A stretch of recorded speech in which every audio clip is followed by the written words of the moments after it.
Hello all, welcome to Vinsha food recipes. ఈరోజు నేను పచ్చి రొయ్యల కర్రీ చేసి చూపించబోతున్నాను. దానికోసం 1/2 kg రొయ్యలను తీసుకుని శుభ్రంగా కడిగి పెట్టుకోవాలి. దాంట్లోకి 1/2 టీ స్పూన్ పసుపు, కొంచెం సాల్ట్, అలాగే 1/2 టీ స్పూన్ కారంని యాడ్ చేసుకుని మొత్తం అంతా బాగా కలిసేలాగా కలిపి పెట్టుకోవాలి. కారం, ఉప్పు, పసుపు రొయ్యలకి బాగా పట్టేలాగా కలుపుకుని 15 మినిట్స్ మ్యారినేట్ చేసి పెట్టుకోవాలి. 15 మినిట్స్ తర్వాత స్టవ్ మీద ప్యాన్ పెట్టుకుని 3 టేబుల్ స్పూన్స్ ఆయిల్ వేసుకుని హీట్ అయిన తర్వాత 1/2 టీ స్పూన్ జీలకర్ర, అలాగే సన్నగా కట్ చేసి పెట్టుకున్న ఆనియన్ ముక్కల్ని కూడా యాడ్ చేసుకుని గోల్డెన్ బ్రౌన్ కలర్ వచ్చే వరకు వేయించుకోవాలి.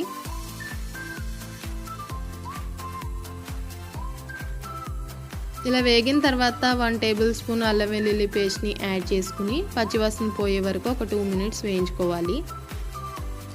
తర్వాత దీంట్లోకి 1 మీడియం సైజ్ టొమాటో ప్యూరీని కూడా యాడ్ చేసుకుని బాగా కలుపుకుని ఆయిల్ పైకి తేరే వరకు ఉడికించుకోవాలి. ఇలా ఆయిల్ పైకి తేరిన తర్వాత దాంట్లోకి 1 స్పూన్ కొరియండర్ పౌడర్ని యాడ్ చేసుకోవాలి. 1/2 టీ స్పూన్ పసుపు యాడ్ చేసుకుని బాగా మిక్స్ చేసుకుని ఉడికించుకోవాలి.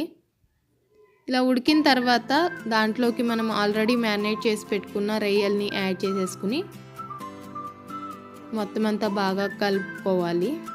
మొత్తం మసాలా అంతా బాగా ముక్కలకు పట్టేలాగా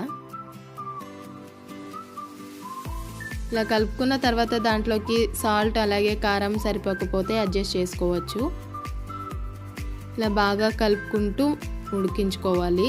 రొయ్యల్లోంచి వాటర్ అనేది బయటకు వస్తుంది కదా, ఆ వాటర్ మొత్తం ఇంకిపోయే వరకు ఉడికించుకోవాలి.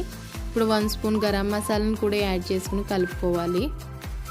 అలాగే పచ్చిమిర్చి చీలికల్ని యాడ్ చేసుకోవాలి, కరివేపాకు ఇవన్నీ వేసుకుని బాగా కలుపుకుని దగ్గరగా అయ్యే వరకు ఉడికించుకోవాలి. ఇలా మొత్తం అంతా బాగా దగ్గరగా అయిన తర్వాత కొత్తిమీరని యాడ్ చేసేసి బాగా కలుపుకుని ఒక 1 మినిట్ ఉడికిన తర్వాత స్టవ్ ఆఫ్ చేసుకోవాలి. అంతే అండి, ఎంతో ఈజీ అండ్ టేస్టీ రొయ్యల కర్రీ రెడీ అయిపోయింది. ఈ వీడియో కనుక మీకు నచ్చినట్లయితే like, share and subscribe. Thank you for watching.